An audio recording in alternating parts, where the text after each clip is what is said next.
সবাইকে স্বাগত জানাচ্ছি কাজী রওশনুরা সাকি। অন্যান্য অঞ্চলের খবরের সঙ্গে আজ থাকছে খুলনা বিভাগের সংবাদ রূপসার তীরে। শুরুতেই গার্ডিয়ান লাইফ ইন্স্যুরেন্স সংবাদ শিরোনাম। 5ই আগস্টের মধ্যে জুলাই সনদ তৈরির দাবি জানিয়েছে এনসিপি। জামালপুরে জুলাই পদযাত্রায় শহীদ পরিবারের সাথে মতবিনিময়। মোংলা ঘষিয়াখালী নৌ চ্যানেলের পানির তোড়ে বিলীন বাগেরহাটের রামপালের কয়েক গ্রামের সড়ক দিশেহারা মানুষ। শুনছিলেন শিরোনাম, এবারে বিস্তারিত। 5ই আগস্টের মধ্যেই জুলাই সনদ ও জুলাই ঘোষণাপত্র জারি করার দাবি জানিয়েছেন জাতীয় নাগরিক পার্টি এনসিপির আহ্বায়ক নাহিদ ইসলাম। দুপুরে জুলাই পদযাত্রার অংশ হিসেবে জামালপুরে পথসভায় একথা বলেন তিনি। জামালপুর রিপোর্টার মাহফুজুর রহমানের পাঠানো তথ্য ছবিতে ডেস্ক রিপোর্ট। সকালে জুলাই পদযাত্রার অংশ হিসেবে জামালপুর জেলা পরিষদ ডাক বাংলো মিলনায়তনে গণ অভ্যুত্থানে শহীদ পরিবারের সাথে মতবিনিময় করেন এনসিপির শীর্ষ নেতারা। এরপর জেলার পৌরসভার তমালতলা এলাকা থেকে পদযাত্রা শেষে শহরের ফৌজদারি মোড়ে পথসভা হয়। এ সময় 5ই আগস্টের মধ্যে জুলাই সনদ ও জুলাই ঘোষণাপত্র জারির দাবি জানান দলের আহ্বায়ক নাহিদ ইসলাম। জুলাই সনদ এবং জুলাই ঘোষণাপত্র অবশ্যই 5ই আগস্টের মধ্যে জারি করতে হবে এবং বিচার এবং সংস্কার এবং নতুন সংবিধানের প্রতিশ্রুতি নিশ্চিত করতে হবে। অনেকে বলে বিভিন্নভাবে আমাদের বিরুদ্ধে প্রোপাগান্ডা করার চেষ্টা করা হচ্ছে, আমরা নাকি নির্বাচন বানচালের চেষ্টা করছি, আমরা নাকি নির্বাচন পিছিয়ে দেওয়ার চেষ্টা করছি। আর এই গণ অভ্যুত্থান না হলে আপনারা নির্বাচনের স্বপ্নই দেখতে পারতেন না। কোটা সংস্কার আন্দোলন থেকে আমরা এটাকে গণ অভ্যুত্থানের দিকে নিয়ে যেতাম, সরকার পতনের দিকে নিয়ে যেতাম, তাহলে এই শেখ হাসিনা সরকারের অধীনে আপনারা আরো 4 বছর অপেক্ষা করতেন। পথসভায় সংস্কারের মাধ্যমে নিরপেক্ষ পুলিশ প্রশাসন ও বিচার ব্যবস্থা নিশ্চিতের দাবি জানান এনসিপির নেতারা। যেই ব্যবস্থার কারণে রাষ্ট্রের নিরাপত্তা বাহিনী নিজের নাগরিককে গুম করেছে, বিগত বছরগুলোতে খুন করেছে নির্বিচারে, সেই রাষ্ট্র ব্যবস্থা পরিবর্তন হতেই হবে এবং এই অপরাধের বিচারও হতেই হবে। অবশ্যই আমরা নির্বাচন চাই, আমরা ভোটাধিকার চাই, আমরা মানুষের মত প্রকাশের অধিকার নিশ্চিত করতে চাই। কিন্তু আমরা বলেছি শুধুমাত্র ভোটাধিকারের মাধ্যমে, শুধুমাত্র এক সরকার থেকে আরেক সরকার পরিবর্তনের মাধ্যমে আপনার আমার জীবনের কোনো পরিবর্তন হবে না। আপনার আমার জীবনের পরিবর্তন হবে যদি সংস্কার হয়। জামালপুরে কর্মসূচি শেষে ময়মনসিংহে পদযাত্রা ও পথসভা করার কথা রয়েছে এনসিপির। এ নিয়ে সেখানে প্রস্তুতি নিচ্ছে স্থানীয় এনসিপি নেতারা।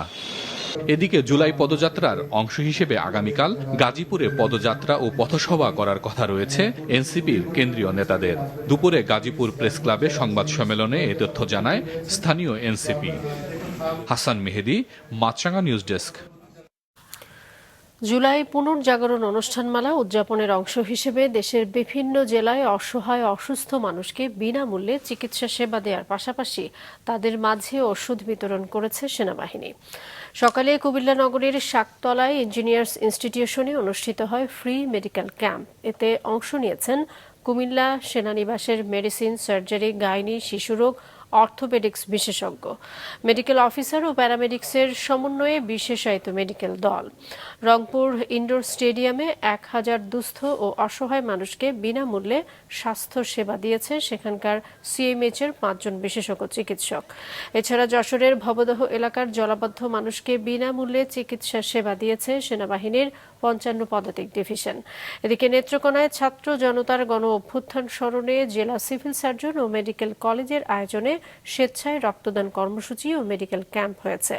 মানিকগঞ্জে 250 শয্যা হাসপাতালের উদ্যোগেও মেডিকেল ক্যাম্প, রক্তদান কর্মসূচি ও আলোচনা সভা হয়েছে। বঙ্গোপসাগরে লঘু চাপের প্রভাবে মেঘনার জোয়ারের পানির উচ্চতা কমলেও এখনও ভোলার অনেক নিম্নাঞ্চল প্লাবিত হয়ে আছে। পানিবন্দী ভোলা সদর, দৌলতখান, তজুমুদ্দিন এবং চরফ্যাশন উপজেলার চরাঞ্চলের বহু পরিবার। পানি উঠেছে অসংখ্য ঘরবাড়ি, রাস্তাঘাটে। মারা গেছে অনেক গবাদি পশু, মুরগি। এদিকে পটুয়াখালীতে জোয়ারের তোড়ে নতুন করে বেড়িবাঁধ ভেঙে সদর এবং দুমকি উপজেলার অনেক গ্রাম প্লাবিত হয়েছে। এদিকে নোয়াখালীর জলাবদ্ধ এলাকাগুলো থেকে পানি নামতে শুরু করেছে। তবে চট্টগ্রামে সকাল থেকে টানা বৃষ্টিতে কাতালগঞ্জ এলাকায় জলাবদ্ধতা তৈরি হয়েছে। ধসের আশঙ্কায় পাহাড়ের আশেপাশের এলাকায় অবৈধভাবে গড়ে ওঠা বাসাবাড়ি থেকে সরে যেতে মাইকিং করা হচ্ছে। এবারে খুলনা বিভাগের সংবাদ রূপসার তীরে।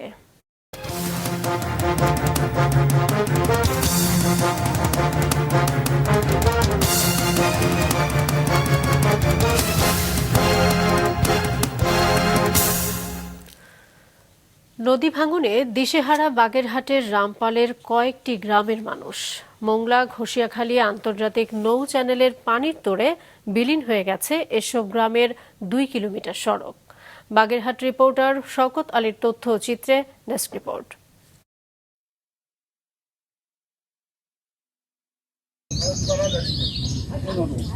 গেল 4 বছর ধরে নদী ভাঙনের শিকার বাগেরহাটের রামপাল উপজেলার রণজাইপুর, সিঙ্গুরবুনিয়া, পেড়িখালী ও ওড়াবুনিয়া গ্রাম।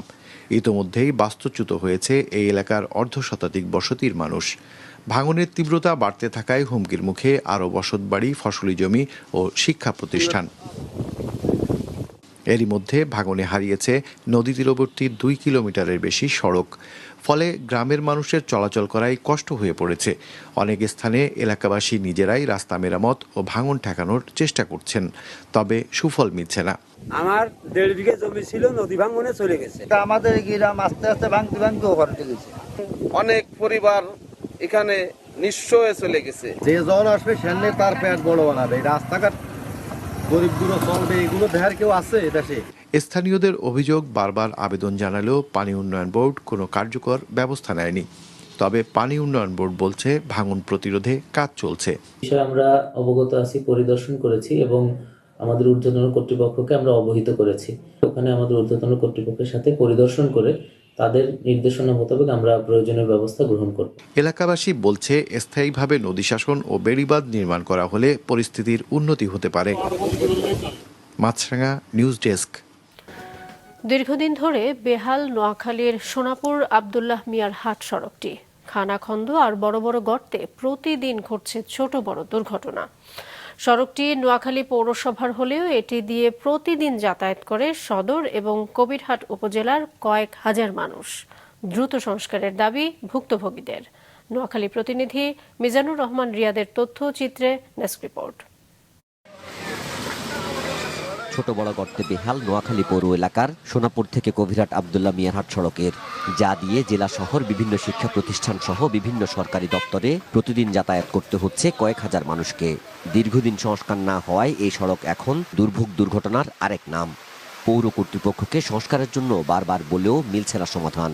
এই রাস্তাটা অনেক দিন থেকে খুবই বেহাল অবস্থা। বর্ষাকাল আসলে এখান দিয়ে চলাফেরা করা খুবই কঠিন। রাস্তা ভাঙাচুরা, গাড়ি ঘোড়া চলতে পারে না, মানুষ হাঁটতে পারে না, কাদা গর্ত উঠেছে বিরাট। রাস্তার এই বেহাল অবস্থা আমরা প্রশাসনের কাছে অনেকবার ধর্ণা দিয়েছি, টেলিফোন করেছি, আমাদের এই রাস্তার কাজ কিছুই হয়নি। তবে কর্তৃপক্ষ সাড়া না দিলেও দুর্ভোগ লাঘবে এগিয়ে এসেছেন স্থানীয় এক প্রবাসী। তার উদ্যোগে ইট পাথর বালি দিয়ে ছোট বড় গর্ত ভরে কোনো রকম চলাচলের উপযোগী করা হচ্ছে। এই এলাকার লন্ডন প্রবাসী আবু তাহের শাহজাহান, ওনার উদ্যোগে কিন্তু সাময়িক কাজটি হচ্ছে। রাস্তাটা খুবই খারাপ, গর্ত মনে করেন। এখন আপনারাই তো উদ্যোগ নিয়ে রাস্তাটা করতে আছেন, যাত্রীর জন্য, গাড়িওয়ালার জন্য অনেক সুবিধা। আমি যখন দেখলাম আমার সামনে একটা মহিলা রিক্সা উল্টে পড়ে গেছে, আমার খুব কষ্ট লাগছে। তো কষ্ট লাগার পরিপ্রেক্ষিতে আমি চিন্তা করলাম, আমি এই জিনিসটা আসলে এটা মানুষের কষ্ট আমার আর সহ্য হলো না। তো আমি নিজের উদ্যোগে এই কাজটা করে ফেলাম। স্থানীয়রা বলছেন অস্থায়ী মেরামতে সাময়িক কষ্ট কমলেও কিছুদিন পর তা আবার বাড়বে। তাই সড়কটি স্থায়ী সংস্কারের দাবি তাদের। অনেক সময় অ্যাক্সিডেন্ট হয়, স্টুডেন্টরা কলেজে প্রতিদিন যেতে পারে না, এখানে যাওয়ার সময় অনেক অসুবিধা হয়, যার কারণে আমরা এখানে স্থায়ীভাবে একটা মেরামত চাই। আমরা খুব চাইছি যে দ্রুত রাস্তাটা যেন সংস্কার করা হয়। সড়কটির সংস্কারের প্রয়োজনীয়তার বিষয়টি ঊর্ধ্বতন কর্তৃপক্ষকে জানানো হয়েছে এবং বরাদ্দ পাওয়ার পর দ্রুত ব্যবস্থা গ্রহণ করা হবে বলে জানিয়েছে পৌর কর্তৃপক্ষ। রাস্তাটা কিছু খাদাখন্দ বিভিন্ন জায়গায় আছে। আর আপনারা জানেন বিগত বছর বন্যায় আমাদের অনেক রাস্তা ক্ষতিগ্রস্ত হয়েছে, তার মধ্যে এটাও একটা। তো আমরা ক্ষতিগ্রস্ত রাস্তাগুলো পুনর্বাসনের জন্য মন্ত্রণালয়ে ইতিমধ্যে পত্র দিয়েছি। সড়কটি দ্রুত স্থায়ী সংস্কারের দাবি সবার। নাজমুল সাদিকি, মাছরাঙা নিউজ ডেস্ক। সরকারি এডওয়ার্ড কলেজের পদার্থবিদ্যা বিভাগের অবসরপ্রাপ্ত শিক্ষক জওহরলাল বসাক তুলসীর উপর হামলার প্রতিবাদ এবং সন্ত্রাসীদের দ্রুত গ্রেফতার ও শাস্তির দাবিতে মানববন্ধন করেছে জেলার সনাতনী হিন্দু সম্প্রদায়। সকালে শহরের জয় কালীবাড়ি মন্দিরের সামনে আয়োজিত এ মানববন্ধনে বক্তব্য দেন জেলা পূজা উদযাপন পরিষদের সভাপতি প্রভাষ চন্দ্র ভদ্র, সহসভাপতি পলাশ চন্দ্র, গৌরাঙ্গ মজুমদার, অচিন্ত কুমার সহ স্থানীয় নেতৃবৃন্দ।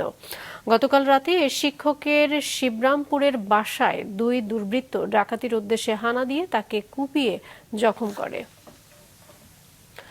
খাগড়াছড়ির পানছড়িতে জনসংহতি সমিতি জেএসএস এর হামলায় united peoples democratic front UPDF এর সমর্থিত গণতান্ত্রিক যুব ফোরামের সদস্য খুকু চাকমা নিহত হয়েছে।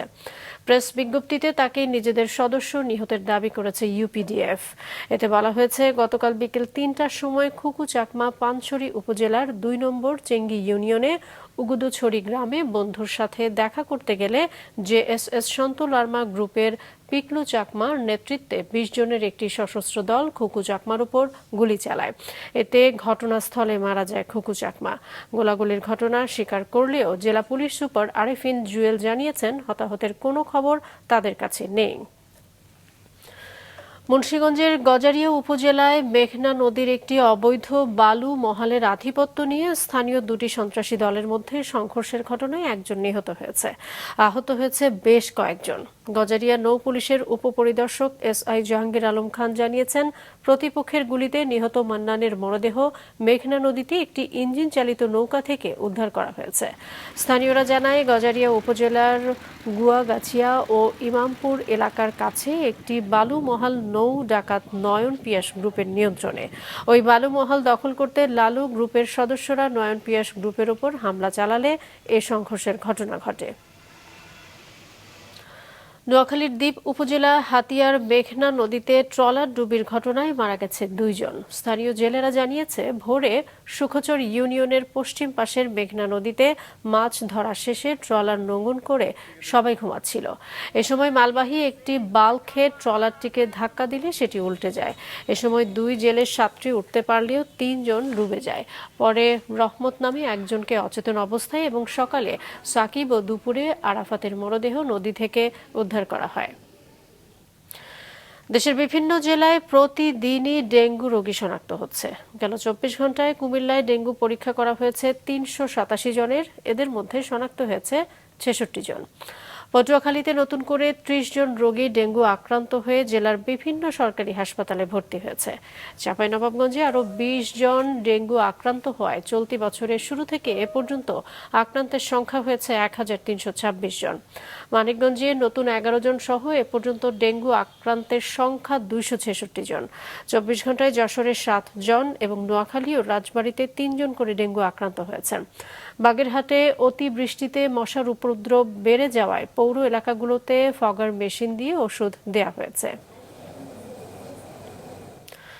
মাইলস্টোন ট্র্যাজেডিতে নিহত কলেজের অফিস সহকারী মাসুমা বেগমের কবর জিয়ারত ও ফুল দিয়ে শ্রদ্ধা জানিয়েছে বিমান বাহিনী।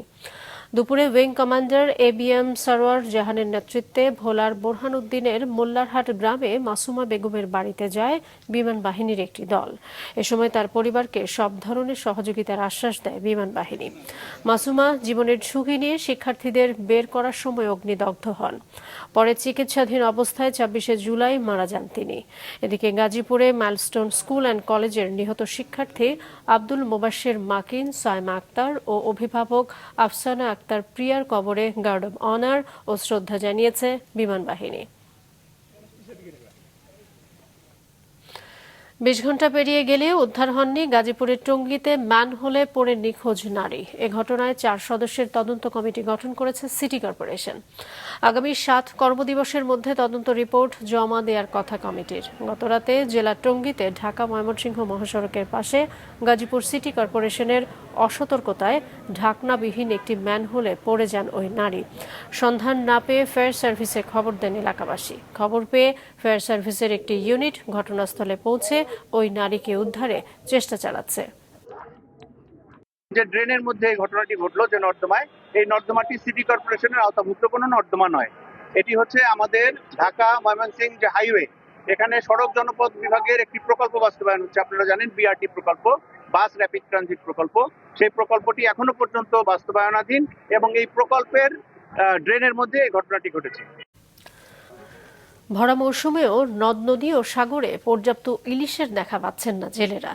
এতে হতাশ মৎস্যজীবী ও ব্যবসায়ীরা। লক্ষ্মীপুর, নোয়াখালী ও শরীয়তপুর রিপোর্টারের পাঠানো তথ্য ছবিতে ডেস্ক রিপোর্ট। লক্ষ্মীপুরের চর রমণীমোহনের মধু চৌধুরী মাছঘাট। তেমন দেখা নেই ইলিশের। অন্য সব মাছ বিক্রি করছেন আড়তদাররা। দু একজনের কাছে ইলিশ পাওয়া গেলেও দাম চড়া। এখন ইলিশ মাছ নদীতে টোটালেই নাই, এখন পাশে দিয়াল মাছ। দোকানদারের দেনার ভয়ে বাড়ি থেকে বাইরে না, স্ত্রীর ভয়ে তারা পালাই অবস্থান করতেছে। জানা যায় একটি ট্রলার নিয়ে মেঘনায় গিয়ে সকাল থেকে বিকেল পর্যন্ত 1,500 থেকে 2,000 টাকার মাছ পাচ্ছেন জেলেরা। অথচ প্রতিটি ট্রলারে জ্বালানি খরচ পড়ছে 5 থেকে 7,000 টাকা। এমন লোকসানের কারণে ইলিশ ধরায় আগ্রহী হচ্ছেন না জেলেরা। মাছ নাই, তেলের পয়সা না, মানুষের সার পয়সা না, 3টা নৌকায় 4টা মাছ পাইছে। প্রায় একই চিত্র শরীয়তপুরের সুরেশ্বর মাছঘাটেও। পদ্মায় পর্যাপ্ত ইলিশ পাচ্ছেন না জেলেরা। পুঁজি হারিয়ে দিশেহারা আড়তদাররা। আমরা এই নদীতে লক্ষ লক্ষ টাকা জেলেদেরকে দাদন হিসাবে আমরা দিয়েছি। জেলেরাও পারতেছে না আমাদের কিছু দিতে, মাছ ধরে দিতে, আমরাও পারতেছি না বিক্রি করতে। নদীতে জেলেরা যা মাছ পায় না, এই অবস্থা। এদিকে আড়তদারদের কাছ থেকে নেয়া ঋণ পরিশোধের তাগিদে নদীতে মাছ ধরতে গেলেও হতাশ হয়ে ফিরছেন জেলেরা। নদী মাছই নেই, এই জায়গায় যায় 5টা পাইলে একটা পায়, না পাইলে না। সারা ভাইয়া 3টা 4টা 5টা মাছ, এতে নিজেরা খায় চলতে, কিন্তু বাড়ির সংসার চলে না। আমরা অনেকটা ঋণ হয়েছি, এক একটা জানলাই মনে করেন আমি তো 500 লাখ টাকা ঋণ হয়ে বেরিয়েছি। অন্যদিকে এপ্রিল থেকে আগস্ট সাগরে ইলিশের ভরা মৌসুম হলেও পর্যাপ্ত ইলিশ মিলছে না নোয়াখালীর নিঝুমদ্বীপ, বন্দরটিলা, সুইজের ঘাট, মুক্তারিয়া, কাজির বাজার সহ হাতিয়ার জেলেরা। দিন দিনই বাড়ছে দেনার বোঝা। কালকে রাত্রে নদীতে গেছি, পাইছি 5টা মাছ। আজ সন্ধ্যাকালে অনেক এই ছড়া রাখি মাছে তেলের পয়সা দিব না, নিজেরা খাও না কিছু করুম। এটা দোকান বাটা নাই, 3-4 দিন ঘাড়া বন্দি বান্ধা দিয়ে দিয়েছি। সমিতির কিস্তিলে আমাদের সংসার কোনোরকম চলে, সমিতির কিস্তি না দিতে হলে তারা অগরসূত্র ভাষায় কথা বলে। আমাদের একটা আর ওদের 4-5 জন করে লোক খাটে, ওদের বেতনও এটা এখন পর্যন্ত হয় নাই। তবে সিজনের প্রায় অর্ধেক শেষ, এখনো কোনো মাছ নাই। আমরা অনেক চেষ্টা করি, মানুষ অবৈধ জাল দিয়ে জাটকা আহরণ করে তাদেরকে ফেরানো যায় না। তারপরে হচ্ছে গিয়ে মা ইলিশকে ধরে ফেলা প্রজনন মৌসুমে। আরও কিছু কারণ রয়েছে, যেরকম নদীর মোহনা এলাকায় নাব্যতা কমে যাওয়া এবং নদীতে বিভিন্ন চর এবং ডুবুচর তৈরি হওয়া। এই নাব্যতা কমে যাওয়ার কারণে ইলিশ মাছ মোহনা পেরিয়ে নদীতে যেতে পারছে না প্রজনন মৌসুমে। নিষেধাজ্ঞা মেনে নদী বা সাগরে মাছ ধরা থেকে বিরত থেকেও ভরা মৌসুমে কেন ইলিশের এমন আকাল, এর সঠিক কারণ খোঁজার তাগিদ মৎস্যজীবী ও ব্যবসায়ীদের। নাদিয়া আফরিন, মাছরাঙা নিউজ ডেস্ক। বিএসসি ইঞ্জিনিয়ারদের প্রতি বৈষম্য নিরসন সহ 3 দফা দাবিতে বিক্ষোভ সমাবেশ করেছেন রাজশাহী প্রকৌশল ও প্রযুক্তি বিশ্ববিদ্যালয়ের শিক্ষার্থীরা। দুপুরে বিএমডিএ ভবনের সামনে অবস্থান করে বিক্ষোভ করেন শিক্ষার্থীরা। এ সময় শিক্ষার্থীরা বলেন, বৈষম্যের কোনো অবস্থান থাকবে না। অভিযোগ করেন, রহস্যজনক কারণে বিএনটিএ কর্তৃপক্ষ দীর্ঘদিন ধরে প্রকৌশল পদগুলোতে নিয়োগ বন্ধ রেখেছে। সেই পদে ডিপ্লোমাধারীদের ভারপ্রাপ্ত হিসেবে নিয়োগ দিচ্ছে।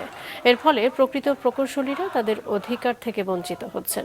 দ্রুত 3 দফা দাবি আদায় না হলে আন্দোলন চালিয়ে যাওয়ার হুঁশিয়ারি দেন রুয়েট শিক্ষার্থীরা। আমাদের প্রথম দাবি হচ্ছে অ্যাসিস্ট্যান্ট ইঞ্জিনিয়ার পদে, অর্থাৎ 9ম গ্রেডে সরাসরি নিয়োগ পরীক্ষার মাধ্যমে শতভাগ নিয়োগ দিতে হবে। কোনো প্রকার প্রমোশনাল কোটা থাকবে না। 9ম গ্রেড থেকে উপরের যত গ্রেড আছে 17 বছরে শুধুমাত্র ডিপ্লোমার প্রমোশন পেয়ে প্রথম গ্রেড পর্যন্ত যাচ্ছে। আপনি কি এই 17 বছরের ইতিহাসে কোনো বিএসসি ইঞ্জিনিয়ার বিএমটিতে নাই? আমাদের একটি প্রতিনিধি দল আমাদের দাবি দেওয়া নিয়ে তাদের কাছে গিয়েছে। আমরা তাদের থেকে কোনো লিখিত আশ্বাস পাওয়ার আগ পর্যন্ত আমরা এই আন্দোলন অব্যাহত রাখবো। নেত্রকোনায় চাঞ্চল্যকর শিশু পান্নাকে গণধর্ষণ ও আত্মহত্যার প্ররোচনা মামলায় 3 জনকে মৃত্যুদণ্ড দিয়েছে নেত্রকোনা জেলা নারী ও শিশু নির্যাতন দমন ট্রাইব্যুনাল। একই সাথে 10 বছরের সশ্রম কারাদণ্ড ও 1 লক্ষ টাকা অর্থদণ্ড করা হয়েছে। জরিমানা অনাদায়ে আরও 3 মাসের কারাদণ্ড দিয়েছে আদালত। দুপুরে আসামিদের উপস্থিতিতে এর রায় দেন নারী ও শিশু নির্যাতন দমন ট্রাইব্যুনালের বিচারক জেলা ও দায়রা জজ ডক্টর AKM এমদাদুল হক। দণ্ডপ্রাপ্তরা হচ্ছে ঠাকুরকোনা গ্রামের অপুচন্দ্র সরকার, মামুন ও সুলতান।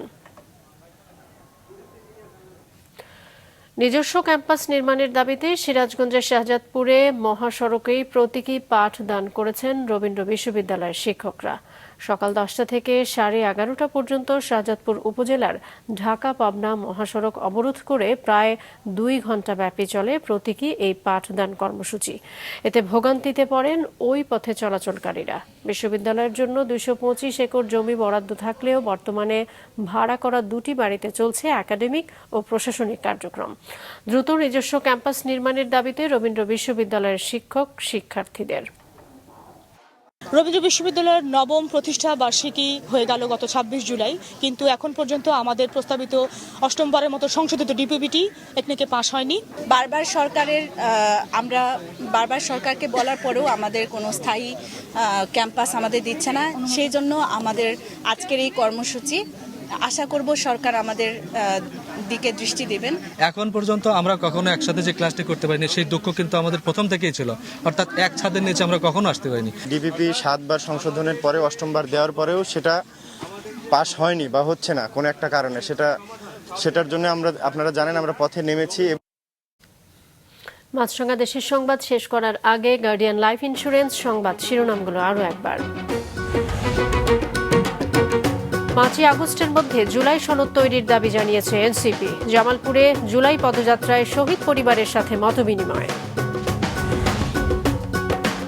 মোংলা ঘষিয়াখালী নৌ চ্যানেলের পানির তোড়ে বিলীন বাগেরহাটের রামপালে কয়েক গ্রামের সড়ক, দিশেহারা মানুষ।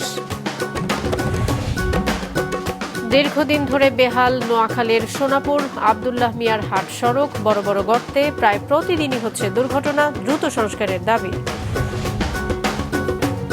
এই ছিল এখনকার মতো। ফেসবুকে আপডেট পেতে ভিজিট করুন মাছরাঙা টেলিভিশনের পেজে। ইউটিউব চ্যানেলেও দেখতে পারেন আমাদের সংবাদ, প্রতিবেদন এবং অনুষ্ঠান। আমাদের পরবর্তী সংবাদ সন্ধ্যা 7টায় দেখার আমন্ত্রণ রইল।